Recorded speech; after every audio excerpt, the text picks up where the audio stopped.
Maduro pra gente, né? E, juntamente com a minha esposa e o meu primo, a gente acabou montando o primeiro, que foi em Laguna, né? A primeira unidade que foi em Laguna, depois a segunda unidade é aqui em Imbituba, que é essa aqui no bairro Nova Brasília, e a terceira unidade lá em Laguna, no bairro Barbacena. Então hoje a gente tem 3 unidades, né? Trabalhamos com hospedagem de idosos, nós temos pacotes para atender os idosos, porque quem não conhece o processo pensa que todo idoso tem a mesma necessidade, todo idoso tem o mesmo problema, e não é, né? O idoso ele é classificado pela Agência Nacional de Saúde com um grau de dependência. Então, cada um tem o seu grau de dependência. Tem o grau 1, grau 2 e grau 3. Em cima desses graus de dependência é que a gente oferece um pacote para atender o idoso que tem médico geriatra, que tem enfermeiro, técnico, cuidador, nutricionista, recreador,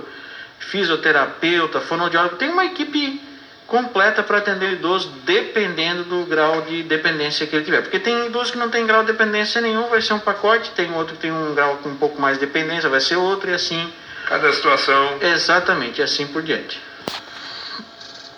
Cristina, algo mais a acrescentar aí pra gente? Não, eu gostaria de acrescentar que eu pedi a ajuda do Isaac lá no CREAS, porque a gente tem surgido bastante denúncia de autonegligência de idoso, né? Ou seja, o idoso ele não aceita os cuidados, ele fica resistente e dificultando a família de cuidar dele. E aí acaba que se às vezes força, né? Porque tem que dar o remédio, porque tem que ir no médico, porque tem que tomar banho. E aí acaba sendo considerado como violência. O próprio idoso reclama para quem vai na casa dele, agente comunitária, de que a minha filha me trata mal, e denuncia os próprios filhos, né? E aí eu até coloquei para o Isaac, pedi para ele conversar comigo para a gente saber como lidar com isso, porque a gente não pode ajudar quem não quer ser ajudado, né? E o que acontece que esses idosos, numa certa... alguns idosos, né, acabam tendo essa dificuldade de aceitar esse cuidado aí. Aí o Isaac falou para mim que ele pegou, sim, alguns casos lá, né? Mas sempre tem uma solução médica para isso, né? Que não é normal isso, e que se for procurar um geriatra, que no caso a casa tem, até se propôs lá quando a gente precisar um caso mais sério, né? Que uma medicação, um tipo de tratamento, sempre uma orientação, sempre tem como resolver isso. Então isso foi muito importante assim pra gente, essa experiência de lidar com o idoso no dia a dia, né? Afinal eles moram lá e eles cuidam deles 24 horas, né? E também a questão, ele me orientou também sobre a questão da violência patrimonial, né?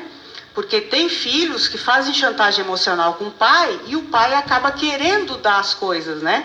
E aí os outros filhos se dão mal, né? Porque aí aquele filho tá tirando tudo que é do pai. E até o nosso tema do primeiro material que a gente vai colocar na rua, né? Que é a violência patrimonial.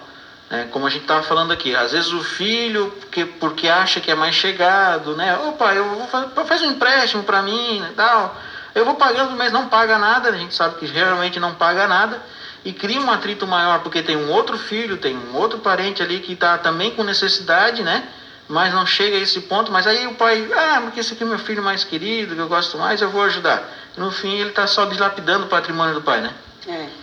E fora isso também, uma coisa importante que eu esqueci de colocar, a Célia já colocou para mim, mas a maioria dos idosos está pedindo muito a hidroginástica no CAP, tá? Não sei se é possível, eu sei que é uma coisa cara, né? Mas é o que eles mais querem, hidroginástica no CAP. Aí tem que construir a piscina lá, né? Eu tenho aqui uma pergunta da Tila. Tem que ter 60 anos para se inscrever no CAP? Sim. Mínimo 60 anos. Mínimo, não tem como antes não é. Eu tenho aqui também uma colocação da Lúcia. Faz tempo que todos reclamam da área social do município, quantos grupos de mães existiam, com material para grupos trabalhar, até os lanches recebiam. Na vila tem grupo ainda de casa em casa, sem ter espaço, não só atividades físicas, porque nem todos gostam ou podem. Pode ser, vamos fazer essas promessas nessa semana, é difícil, né? A colocação da Lúcia fala sobre os grupos de mães também. Grupo de mães, os grupos de mães hoje são atrelados ao gabinete, né? Então, já foi dessa área que já nós foi estamos da falando. nossa área, da assistência social. Então, muito pouco eu posso falar, porque eu quase não sei. E o assunto hoje foi mais para falar do idoso. Do idoso, realmente do idoso. Então, eu não sei se a Cris tem mais alguma informação, mas a única informação que eu tenho do grupo de mães é que hoje eles fazem parte do gabinete. Do gabinete. Isso. A informação que eu tenho é que quando veio essa reivindicação do grupo de mães, né, na verdade não, esse tipo de programa não poderia pertencer mais à assistência social, porque como eu falei, assistência social é para idoso necessitado, né? Necessitado. Isso, ali se reunir para fazer um artesanato, para tomar um café, para viajar, não tem a ver com assistência social. Né? Mas o prefeito levou em consideração aí essa reivindicação dos idosos e na época ele criou um programa, deixa eu ver se eu lembro o nome do programa, ligado ao gabinete, que dava essa assistência para o idoso aí que eles precisavam, né? Para o café e tal. Como é que era o nome?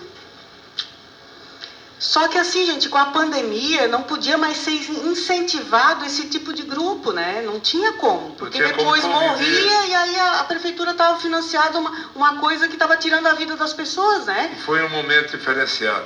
Sim, aí agora é que vai ser retomado e que eles podem estar trazendo essa reivindicação, daqui a pouco vai ter outra conferência do idoso, vai se fazer um outro plano do idoso, porque esse é válido só até 2022, e aí é bom eles colocar essa questão aí pro prefeito, né?